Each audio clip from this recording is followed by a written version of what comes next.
Peggy 18.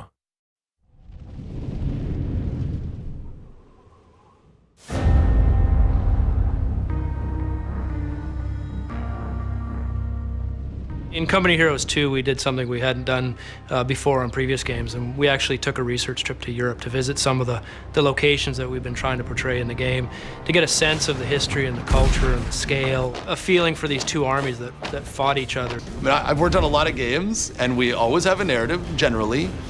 Most of them, even when there's a seriousness to it, they're not quite as gritty or real as this one. In Company Heroes 2, we've covered all of the well-known battles of the Eastern Front. So players are going to be able to fight in the ruins of Stalingrad, defend the city of Leningrad, ultimately push all the way to the Battle of Berlin. We base our story on history. There's a number of characters that we've kind of composited into ours. They're really trying to get their experiences across and, you know, portray the horror and terror of World War II in a way that is sensitive but unflinching. The process for coming up with missions and making them happen, how we get variety like daytime, nighttime, what the actual mechanic is, what the player's going to do on an ongoing basis is huge. We've expanded quite a bit from Company of Heroes 1. We've got missions where you're leading a small group of snipers through a countryside, eliminating German officers. We've got a mission where you're sieging a castle. They actually fought with modern weapons at some of these places. So you had tanks and machine guns where you might typically think about knights and, you know, swords. The campaign itself is based on, you know, poring over history books, reading personal journals and records from soldiers. So although we can't recreate those battles exactly as they were, we try to capture some aspect, some element of what they might have felt like. We want to pull people through playing one mission where maybe it's a little bit tough to deal with the elements that are in that mission because horrible things are happening. Horrible things happen on the Eastern Front. That's an authentic part of the experience. But at the same time, we know that needs to swing upwards, and so we'll look for something that's going to be like, what's going to be really fun? What's going to be really fun is storming through German lines with tanks. Yeah, let's do that.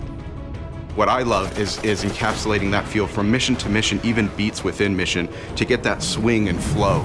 And I love it when it comes together and you really feel like you played one mission and got like 3 different experiences.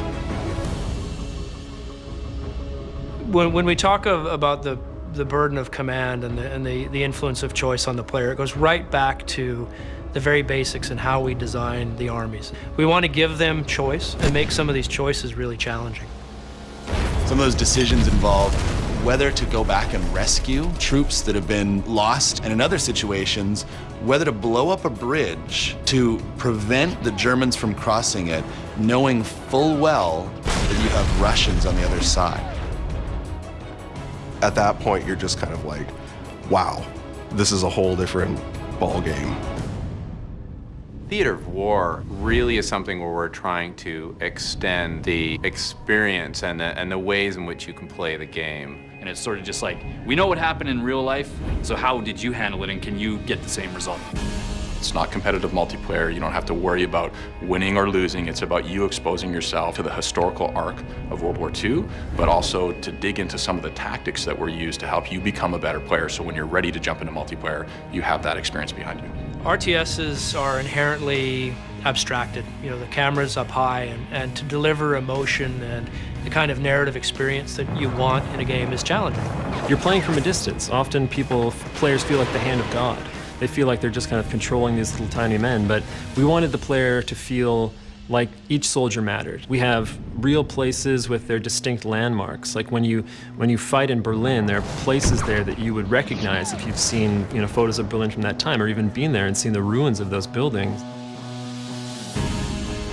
We put a lot of detail in the battlefield, so you can zoom down and see it. And once you've seen it, you know it's there, and that, you know, level of detail, even with the camera pulled up, ties you to the experience, sort of immerses you in the game.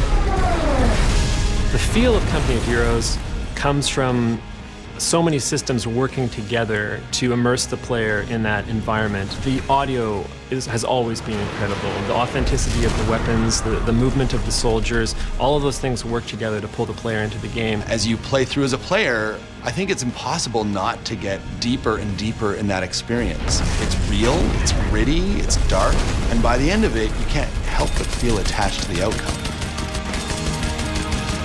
And I think the gamers are going to be very pleased when they get their hands on it.